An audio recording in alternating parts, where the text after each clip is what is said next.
Shall we go ahead and get started? Let's do it. Yes, please. All right. Good morning, everyone. Welcome to the first informational workshop for the City of Richmond's Small Business Support Grant Program. This is an overview of what we're going to be covering today.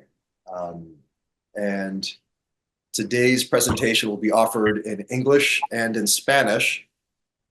And then at the end of today's session, we will have a Q&A where we'll take questions. And so if you would, we're going to repeat this in Spanish. And then if you would like to attend the Spanish version, please raise your hand and everybody online will be sent into the Spanish room. We're just going to pause for a minute to make sure that we can get everybody into the Spanish room. And Julie, I'll wait for you to let me know once you've added everything.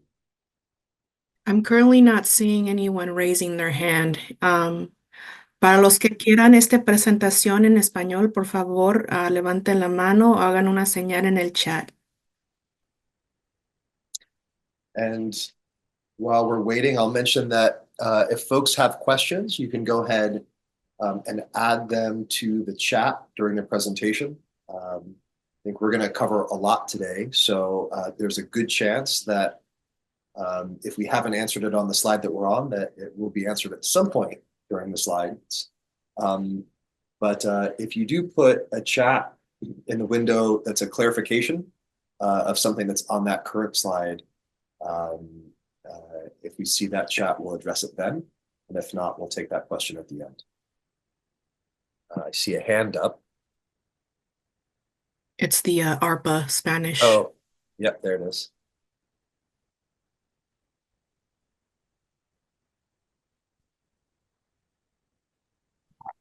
There was a lot of people in the chat who wanted to be in the Spanish room, including our ARPA Spanish.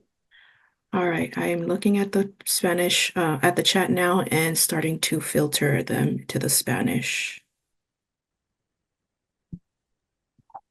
And Aaron, yeah, if you wanted to get going, that'd be awesome. All right. We have a few more people that just entered the room. So to those folks, if you'd like the Spanish version, raise your hand and you can be placed into the Spanish online room. And we'll get started in English here. So my name is Aaron Burke. I'm the Center Director at Renaissance Entrepreneurship Center. And Renaissance is a nonprofit organization contracted with the City of Richmond to administer this grant. So this means that we will be accepting applications on behalf of the city.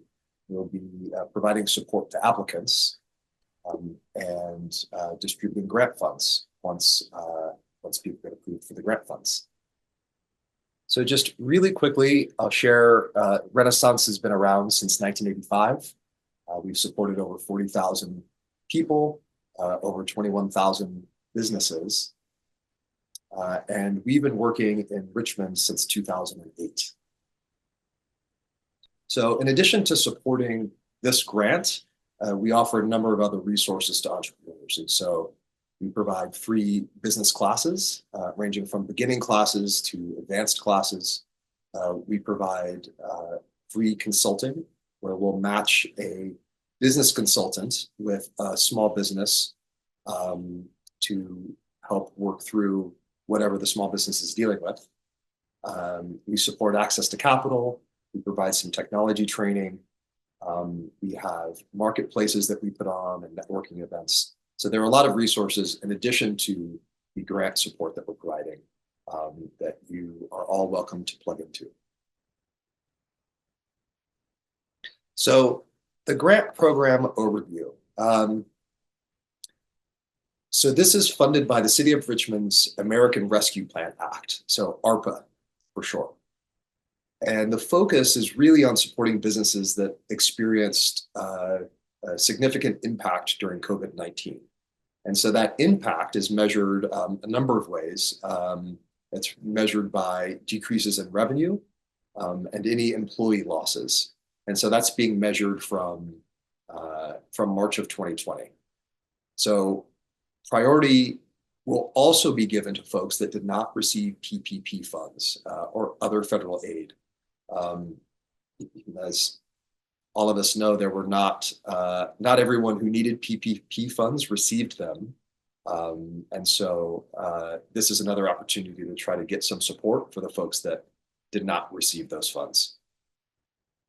Priority will also be given to businesses and business owners that are in the most disadvantaged census tracts.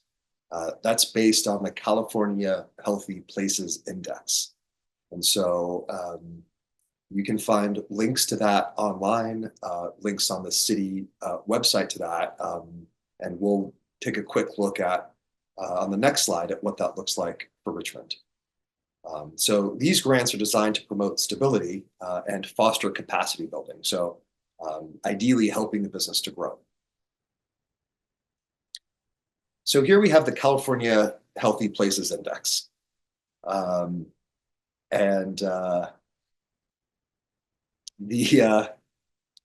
census tracts are a bit hard to read on this, but you can see the color code on the right. And so blue, the darker blue, are the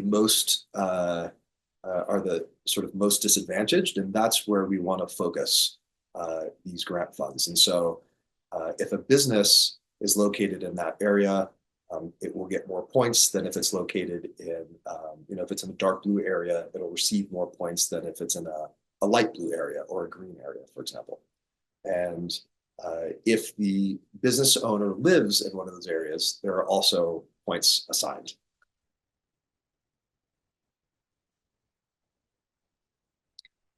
So the grant amounts are up to $5,000 for business owners that do not have employees. So for solopreneurs, up to $7,500 for businesses that have 2 to 5 employees or a physical location. So if you work alone, but you have a commercial location, you may also qualify for up to $7,500. And then up to $10,000 for businesses with more than 5 employees. So the eligibility criteria to be eligible for this grant, your business has to have been established on or before March 13th of 2020. You have to have experienced negative impacts of COVID, which we'll talk more about a bit later. Your primary business address needs to be in Richmond. And so sometimes we will have home-based businesses, those qualify. Brick and mortar businesses obviously qualify. And your business has to have annual gross revenues under $1 million. So there are a few types of businesses and organizations that are not eligible. We have those listed at the bottom of the screen here. So you see those are gas stations are not eligible. Franchises are not eligible. Smoke shops, churches, and nonprofit organizations.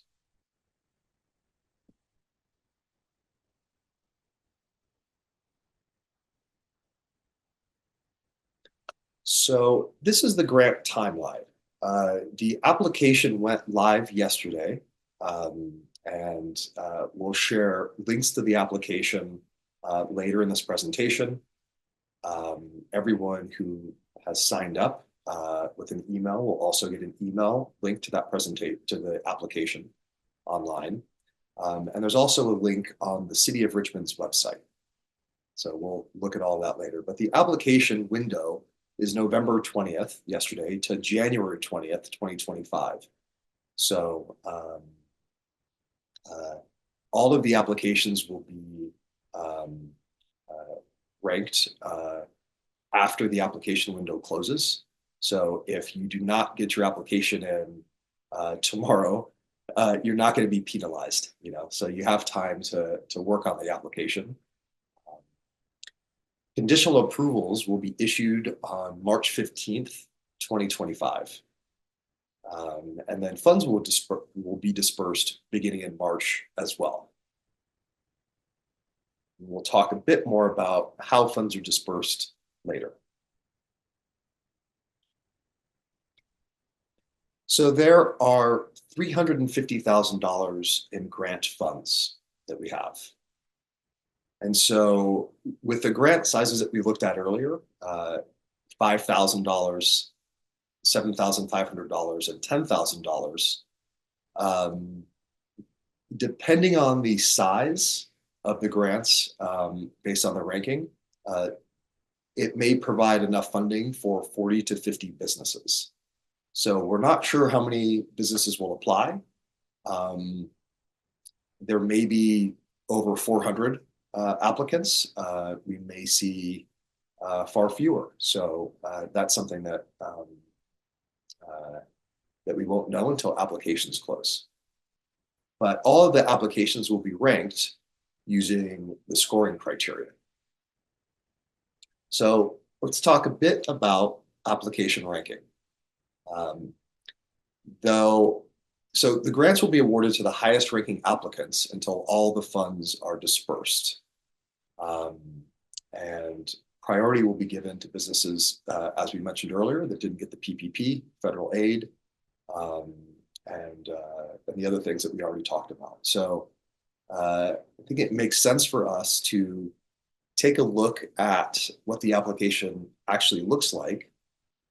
As I mentioned, you'll be emailed a link. If you have a smartphone handy, you can also use this QR code, which should take you to the online application.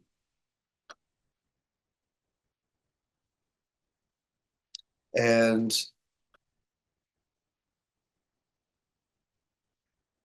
this is a look at the application scoring criteria, the ranking criteria. So it's going to be really hard to see for most people in this PowerPoint presentation, but it is also available to download from the City of Richmond's website. So I'll read through some of these just because it's hard for folks to see. And so in the business overview section, it's just standard information about your business, your address, what makes your product or services unique, how those support the community. The points that you see here, so there are 100 total points in this application, 100 possible points that businesses can get. So business address you see there is 10 points. And so that's what we talked about earlier with the California Healthy Places tracks. And the home address of business owners is another 4 points potentially if somebody is in one of those lowest tracks.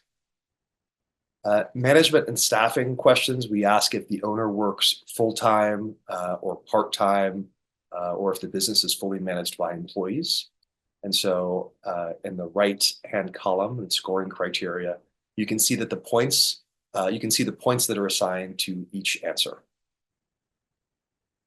We ask about the customers, trying to understand, how you're reaching new customers. Part of these grant funds could be used to grow the business, hopefully, right? So there are a number of questions about financials, and this is because priority is given, as we mentioned, to businesses that were significantly impacted by COVID-19. And so one big way to measure that impact is by to understand revenue decreases. And so there is a question here about, the first question is, what's the 2023 annual gross revenue of the business? So gross revenue is just your total sales, right? It's before any expenses are taken out, before any payroll is paid out. It's just the gross sales or gross revenue of the business. And keep in mind that Renaissance, the Renaissance entrepreneurship team, is here to support you as you go through this application. And so if you're working on something and you have a question about gross sales, you can reach out to us and ask us. The application does require that you upload an income statement for the business. sometimes called a profit and loss statement, referred to as a P&L.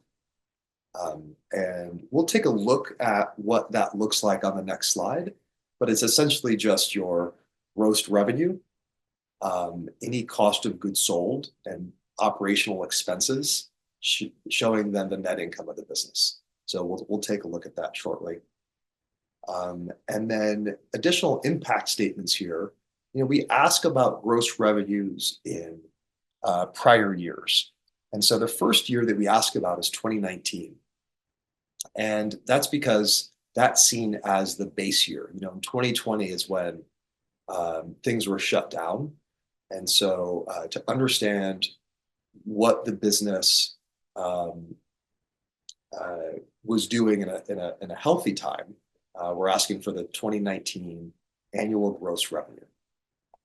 We also ask about the revenue in 2020, in 2021, and 2022. So in those years, we're not asking for financial statements. We're not asking you to upload anything. All of the answers that are provided, of course, are subject to verification. But here we're just asking for the number. So if your business did, $100,000 in revenue, or, whatever it is up to the qualifying amount, which remember is under $1 million in annual revenue, you would just enter that answer on the line for the corresponding year. A big question here is, if the business is awarded a grant, how will the grant funds be used? And so, as we mentioned, it is important that Richmond wants to see the businesses grow, and having a plan for how you use the money will affect ranking. We also ask about PPP loans and federal disaster loans. As you can see, if you did receive PPP money, or you did receive a federal disaster loan, that does not disqualify you from receiving these grant funds, but it does affect the scoring.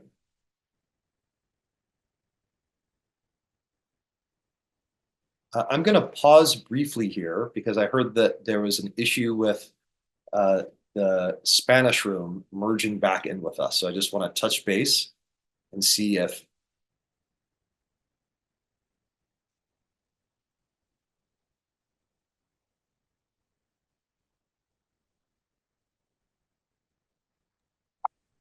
There was also a good question in the chat, I think, that might be good to point out here, was what if you started in 2020 and so you don't have 2019 numbers, I believe was the question. Yeah, great question. So then you could just note business was not open in 2019, and that would be fine there. So I think that the goal is really to measure impact, and it's that's just one of the ways that impact is measured. So so you could enter 0 for 2019, or business was closed. The forms, when you fill out this online application, you're not forced in most of the responses, you're not forced to use a specific type of response, meaning I could put a $ and a number, right? Or I could write it out. So for the gross revenue numbers, we would rather you write, the numerical form of $100,000, if that was your revenue, rather than write it out, 100, rather than spelling it out. But both will work.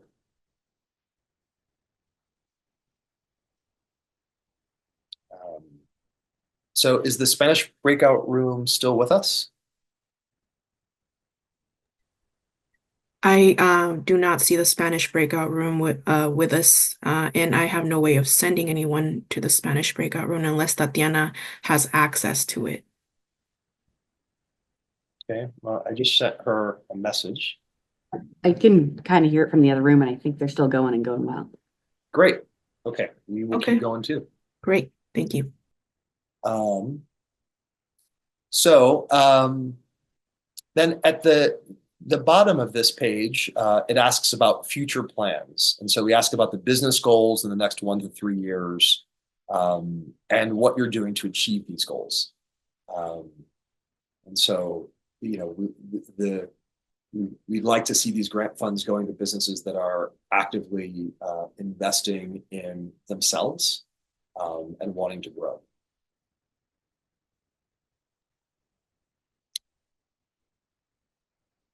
So this is an example of an income statement. And so income statements are, you know, if you use any sort of accounting software, QuickBooks, you know, there are a number of different softwares and many are online, but it will have standard formats for income statements. So in this example, we see revenue, cost of goods sold, and gross profit. It's not important that you use those terms. You know, if it's a service business, for example, you may not have cost of goods sold. And so this is really just an example to show you the format of a pretty standard income statement. At the top, it's called statement of income. Sometimes that says income statement. Sometimes that says profit and loss. And so we're not asking you to squeeze your income statement into this format necessarily, but this is an example of a really clean income statement. So one of the things you may notice, you know, the operating expenses, you know, it shows payroll here, rent, repairs and maintenance, and there's an other category. On this example, you know, yours does not need an other category, but you know, you'll have things like, you know, insurance is actually on here. You'll have a number of different expenses, and so sometimes those expenses can be rolled up. You don't have to provide 100 rows of expenses, but yeah, some sort of income statement is required to be uploaded with the application.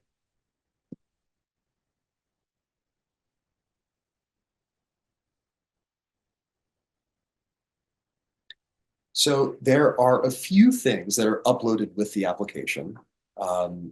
You mentioned the income statement, which is number 3 on this list, but your City of Richmond business license and a copy of each owner's California ID or driver's license, or some other government issued identification. So those are the only things that have to be uploaded. All of the other questions just ask for a response. So what are the ways that you can get assistance with the application? So this is the phone number here on this slide and the email address for Renaissance. This is our Richmond office. And you know, you all know about the informational workshops because you're here. We have another informational workshop scheduled in December, and may schedule an additional workshop next year, after, you know, early in 2025. We also have office hours at Renaissance. So Renaissance is located at 1503 McDonald in Cobes, if you're familiar with Cobes.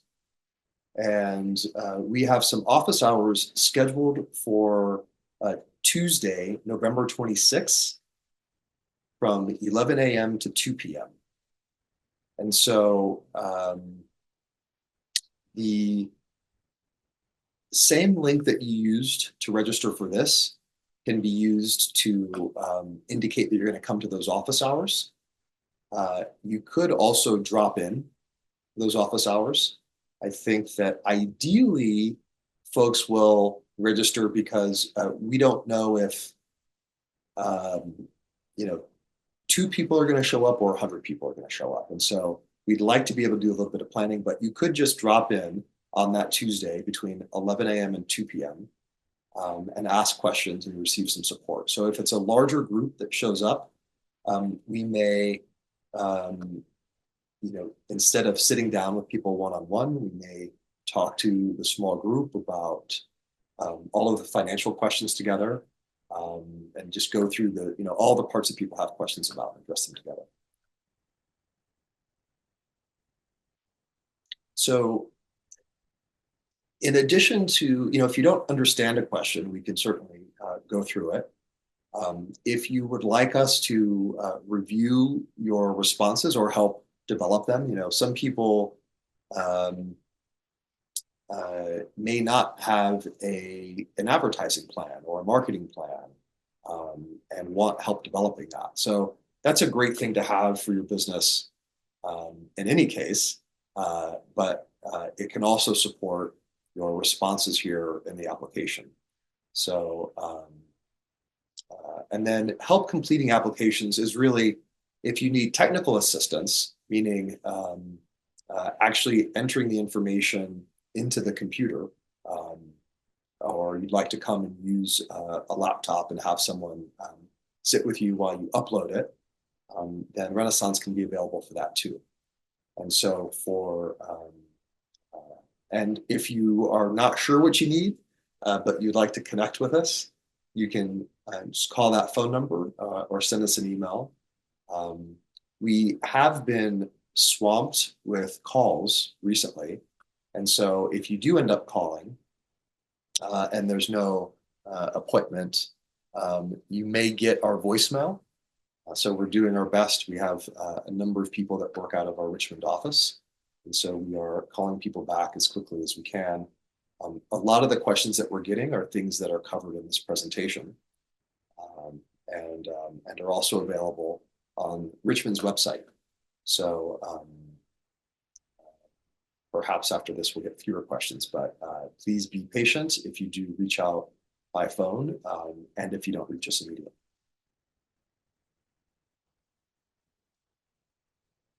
So how do you know if you'll be getting a grant? Conditional approvals will be sent out by email on March 15th, 2025. So everyone who applies will get an email letting you know about the application status. So letting you know that you were approved for the grant funds, or letting you know that you were not selected based on the ranking. What is required? So we talked about the eligibility. The requirements include a few other things. And so we mentioned the business license. And so after the conditional approval is issued, the grant funds will be dispersed as soon as all of the grant requirements are met. And so it may be the case that you receive grant approval on March 15th, and you've already met all the grant requirements, and funds can be distributed pretty immediately. But before distributing the funds, the business license will be checked to ensure that it is still active. And each grant recipient is required to complete 4 hours of business consultations or workshops with Renaissance. And so this is really to support the money being spent in ways that are most beneficial to the business. We want to support the longevity of all of your businesses and make sure that these grant funds have the largest impact possible. And if there are challenges that, well, if there are, all businesses are facing challenges, right? All small businesses. And so, even if the consultation is not about how you want to allocate those funds, it might be about something else related to your business to help strengthen it, to help create more stability. So that's also there. So those consultations can be one-on-one conversations with one of our consultants, or it could be attending a class or a workshop. And we can also count the application support towards those consulting hours. And so, you know, if you say you want help sort of evaluating some of your responses or editing them, we can certainly look at that with you and count those hours. We will need a completed Form W-9. So sometimes grant funds are taxable, sometimes grant funds are not taxable. Perhaps that is something that that's certainly a question for your tax advisor.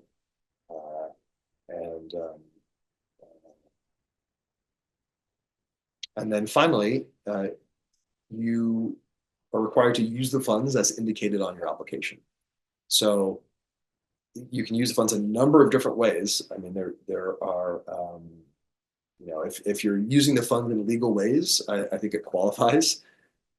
So there are, again, Richmond is really interested in supporting the stability, the ongoing health, and the growth of Richmond small businesses.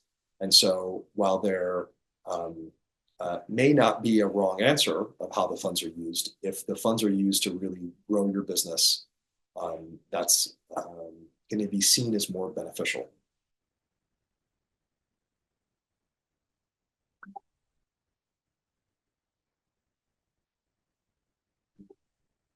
So this is the last slide that we have today that just shows the informational workshops, review of the office hours that we talked about. You know, an email will go out that has links to the online application, the City of Richmond's website, and we'll include all of our contact information. So that does it for the presentation portion. I think now we should enter the Q&A, and we'll try to answer any questions that you have.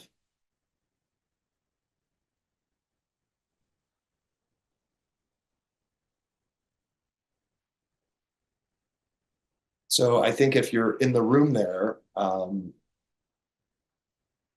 imagine maybe Shifra can coordinate the questions there.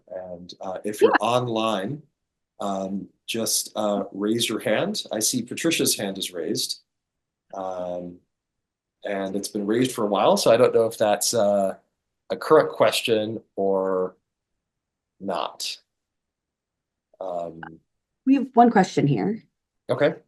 or maybe a couple.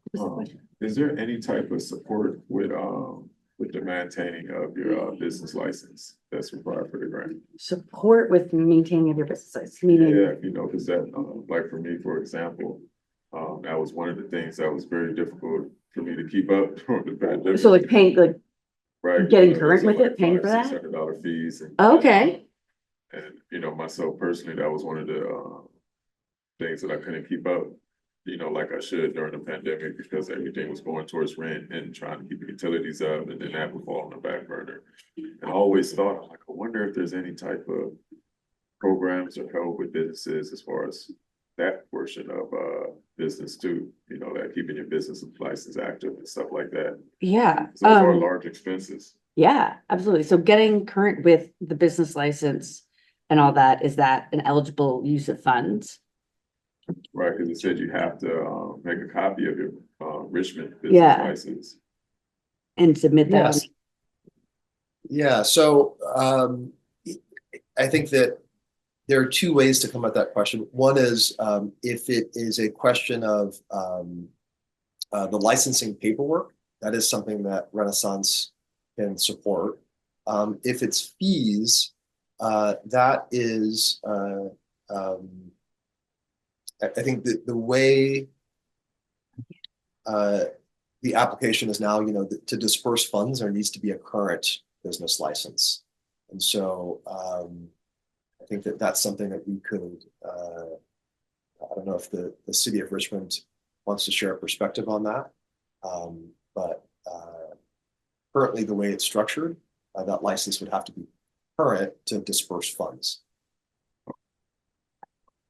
Yeah, and that's for the for that application, this needs to be current by time you're selected for the application? Or But does it need to get the funds, it needs to be up Okay. and To get coming.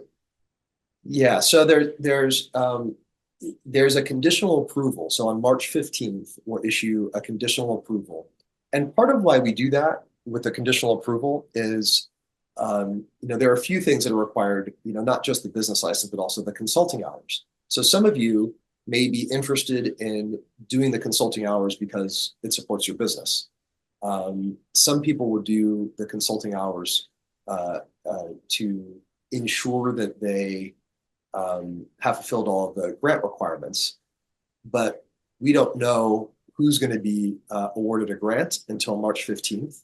And so what we wanted to avoid was somebody committing hours to something and then potentially not being selected for a grant. And so the conditional approval process is really an opportunity to say, everything that you've submitted has it has you in line to get grant funds dispersed as soon as we ensure that these things are checked off. And so, so potentially one of those things could be a business license. If you were selected for a grant and you knew that you had X amount of dollars coming, could you find the money to get current? Is a question. We have a liquor name in there. We got one more hand raised in the back. Again, I'm sorry, just trying to run a hybrid. Meeting is fun. I have a question, let me see, how should I word this?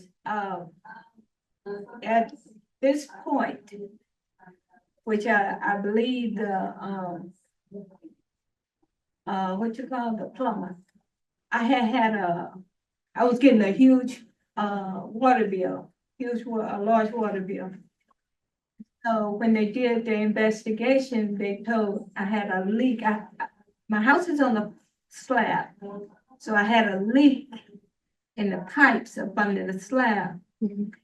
So when East Bay Mud came out, when they fixed their little thing on the street, they told me that you got trouble up under your slab, so we don't know what it is and we don't work. So I got a plumber to come in, and I had a pipe leaking up under the house, under the slab.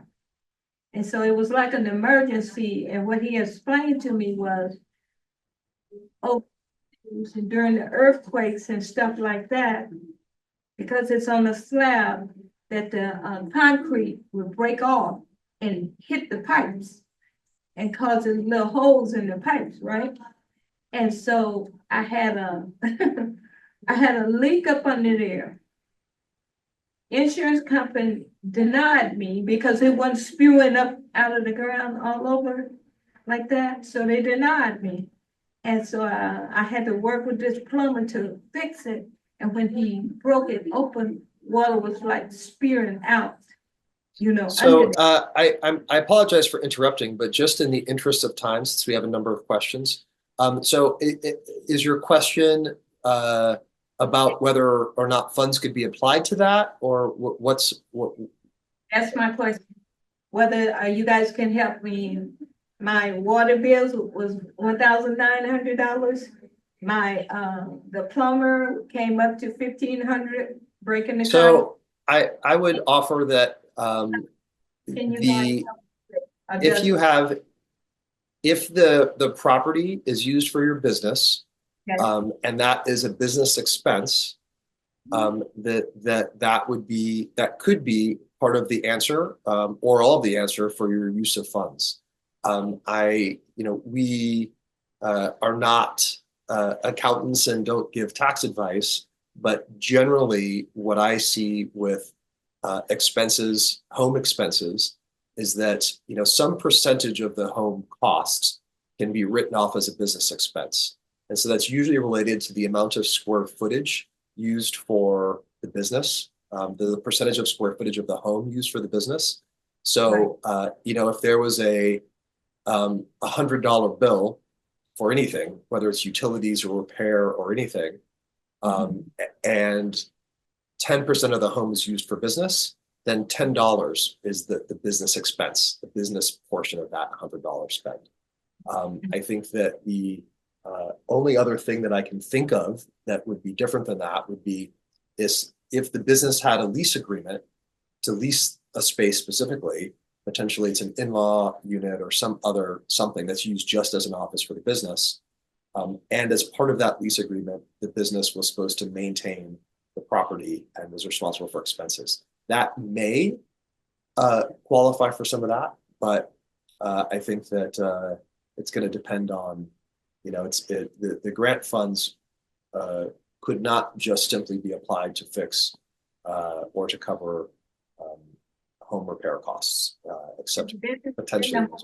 Yeah, the business is in a home, it's a daycare, water is a part of the expense to maintain my business. And So I would suggest then that to get further into that, you reach out to us at Renaissance, and we can talk about the specific situation and look at the percentage of the property that is occupied by the business, et cetera. okay, All right, so let's go to some of the online questions, and I guess we'll start with Patricia.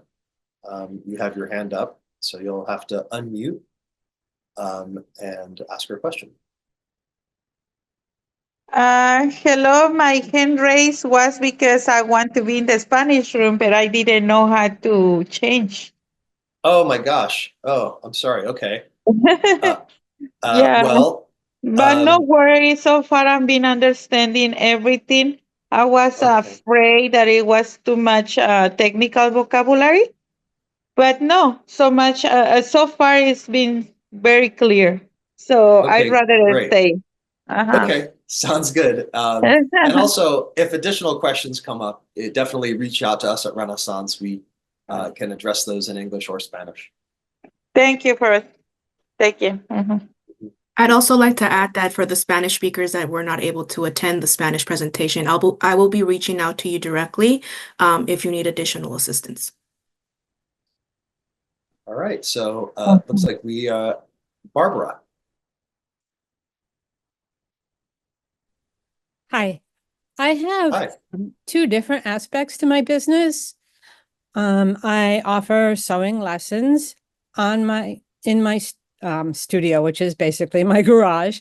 And so people come and take sewing lessons, but then I also have a line of clothing that I sell. It's adaptive clothing for specifically right now people in wheelchairs. So I'm wondering, since my business has those two different aspects to it, can that still be combined and considered for this grant? Yeah, so generally, well, it depends on how the businesses are structured. So if they're structured under the same business, meaning maybe there's a corporation or an LLC, or however your business is organized, it may be that you have two businesses with different names, um, but they're technically the same entity. So that would be an easy way to do it. If you don't have a single corporation that's licensed, because I could have a company called Acme Inc. and I could have potentially 5 different businesses under that have different fictitious business names. And so that would be an easy case of, it's one business, even if there are different parts of that business. If you're not incorporated and you're doing business as a sole proprietor, and those two businesses have different fictitious business names, then I believe those would be considered as 2 separate businesses. And so you'd be, So then I could apply twice, once for each business, or no? Yeah, there's one application per business, and if they're 2 different businesses, I believe you could apply for each business. They're separate businesses. Yeah. Okay, great. Thank you. Mm-hmm. But I'll probably be coming to meet with you. Sounds good. All Yeah. right. All right. Let's see. Now, Questions. John, I hope I'm saying that So, properly. It looks like Kian has a hand up.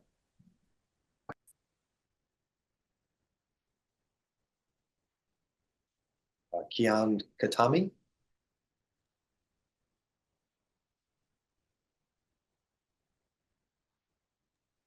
All right. Aaron, I just wanted to point out that there's about, I want to say like a lot of questions that people put in the chat. I don't know if you guys are answering or reviewing those. I will take a look at that. So I'm not hearing anything from Kian. Alex, do you want to share your question?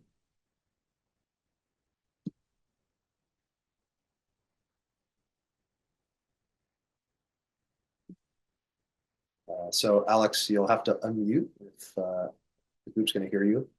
Can you hear me now? I'm so sorry about that. Oh, there you are. Now I can hear you. Oh. Yep. So sorry. I have a webcam. My laptop's closed. The microphone on the laptop's not recognizing it. So bit of a mess. No problem. So thank you guys for taking the time and walking us through this. My name's Keon. My family are the owners of Williams Natural Foods. We acquired the business from the previous owner last year, November of 2023. The reason why I bring that up is the business has been in the community for over 50 years. So it's been around since 1971. And there's two parts to the financial statements that we'd have to source for you. One is we can obviously provide the financial statements for 2023 from November to December, where we acquired the business, because that's what we filed. And then we'd have to acquire the historic income statements and balance sheets and whatnot from the previous owner, which some of we do have, but some of it we don't. And specifically in 2023, because he probably filed separately than we did, we might not have that. So just curious, in terms of that separation of data, how would you recommend we go through the application? Yeah, that's a great question. So sometimes when a business sells, the corporation sells. It's called a stock sale. And if there's a stock sale, the new owners and the old owners, it's considered the same business. Generally, when somebody buys a business, it's an asset sale. So somebody purchases the tangible and intangible assets of that business. And when it's an asset sale, it's a new company. So you could start, you would start your new corporate entity or LLC, purchase the tangible and intangible assets of the business. Right. While if the name of the company is, Acme Richmond, the business may appear, has the same name, obviously, that the community is seeing and the same location, but technically it's a different business. So I think under the guidelines, that would not be considered a business that, I guess it wouldn't be considered in business as of March of 2020, unless it was a stock sale, where you're taking over the existing entity, the stock entity, not forming a new corporate entity. Got it. Okay, we'll review internally and confirm how the business was acquired fully. But just in the event that there was a new corporate entity set up, even though the business has been in the community for over 50 years, you're saying that would not qualify for this grant? I believe that technically, legally, that is considered a new business, even though it's purchasing an existing, the existing tangible and intangible assets. So I think that that is something that I can confirm with the city of Richmond. That there may be some allowance for that. Yeah. I'm not sure. I think that part of the intention of this is to support people who were struggling during that period. And so you, as the new business owners, it may not, you weren't struggling during that period with that business if that business didn't exist, right? Or at least if you were not the owners. And so I think that, that may be a consideration as well. So I don't have a definitive answer, but those are my thoughts, and definitely feel free to follow up and ask additional questions once you see how it was structured. Sounds great. And who is the point of contact within the city itself who oversees this? Because they were the ones who recommended we obviously apply for the grant to begin with. So just want to make sure that we can get everyone on the same page if that is the path we need to take. Yeah, so the person at the city who I believe would be the appropriate contact would be Shifra, who is the contact info is there on Sure. the website for this program.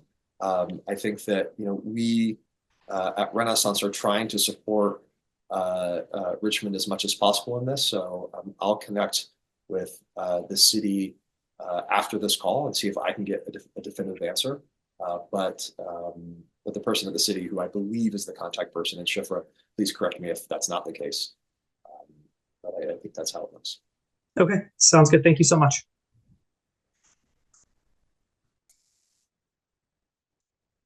I see a question that says in the chat, can we cover more general questions on the application and save the specific questions for office hours? Guess there's nothing to answer about that. Smartphone, raise hand. All right, I'm not, I think there are a number of things in the chat, but I think let's power through a few of these. So Alex had a question. Polly, let's actually do rapid fire a few questions all at once, and I'll try to answer them in a group since we are technically 3 minutes past our time. So Alex, what's your question? Yeah, so mine is kind of a more general question, I guess. So I saw that the requirement is that the business had to have been started, by March of 2020. Now, I started trying to open my business and get all the permits and everything at the beginning of 2020, but everything just kept getting delayed and pushed back because, of course, all the businesses were trying to get things done. So I didn't end up officially being able to open and operate my business until December of 2020. So Okay, so in the last question, you kind of said that, of course. Yeah, so I think that the business start would be Sorry, I considered. was just gonna say you just told me. Hmm. Okay, I'm just gonna be quiet. Sorry, go ahead. Sorry about that. Yeah, I think if the business license didn't exist in March of 2020, then the business would not, would be considered not yet started. If there was a license that existed, and was valid, then maybe it would be eligible to apply. I think that, yeah. So that's my guess now. So let's. So eligible to apply, but probably not going to go anywhere. Okay. Well, I think that, there's a question of impact. So what's the impact? And I think that it's harder to measure the impact of COVID on a business that did not exist prior to COVID. So I think that for any specific questions like this, people can take a look at the scoring criteria and you'll see exactly how many points are assigned to different things. And that would tell you any potential handicap we're working with. So let's go through the next 3 questions. Maybe if you can frame them in sort of 20-second questions, and we'll just go the next few 20-second questions and I'll try to answer them all together. So Polly? Yes, we have had a business license and we have a current business license with the City of Richmond. We've served them since 2017 and we were impacted by COVID. We provide software to them, and we also issue the City of Richmond ID card, municipal ID card, physically the card. We are not located in the City of Richmond. We used to have offices there, but we helped integrate the program into the library and now into the city manager's office. But we're not physically located in the City of Richmond. So, and I think there was a question in the chat also saying that the business was outside, but they provide construction services for City of Richmond. So what says you? Great. Okay. And then I'm going to add all these questions together since we're short on time. So Josephine, if in 20 seconds you could frame your question. Hi, thank you for letting us do this. We have 2 locations. One is in Richmond, and you're asking for P&L. It's a sole proprietorship. So should we separate the P&L for each location for the grant application? That's my question. Okay, thanks. And Will? Hey, so just trying to figure out if your gross sales was over 1 million at any point in time within the last 4 years, does that completely disqualify us? Great. Great questions. Okay, so first question is if a business is outside of Richmond, but does some business in Richmond, I do not believe that it qualifies for the program because it's not physically located in Richmond. If there are multiple locations and the P&L where one is in Richmond and one is not in Richmond, then the P&L should be just for the Richmond business. If it is a sole proprietor, organized as a sole proprietorship, we're not asking for tax returns. And so, there would be a difference there with corporate tax returns versus personal tax returns. But even if it's a sole proprietor, there should still be a business income statement because that's separate from sort of the taxes that are reported on personal. So yes, it would just include the P&L for the Richmond business location. And that would have to be the primary location of the business to qualify. And then the question about over $1 million. So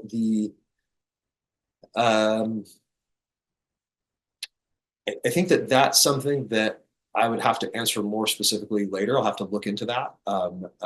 I think that some people may have had revenues over $1 million and may have dipped below that in COVID, or may have had periods where it dipped below that, and that certainly sounds like that would be due to impact. So if it has since climbed back over $1 million, I don't know. I'll have to reach out to the city and get an answer on, maybe today it is, but it wasn't for a period of time. So that's something that we'd have to follow up on. And so I think maybe if you could, might not want to put your contact info in the chat. You can send us your contact info so that we can get back to you about that answer. Or you can call us, email us, or somehow get us your contact info so that we can get back to you. All right. I think that is all the questions. I know we've gone about 10 minutes over.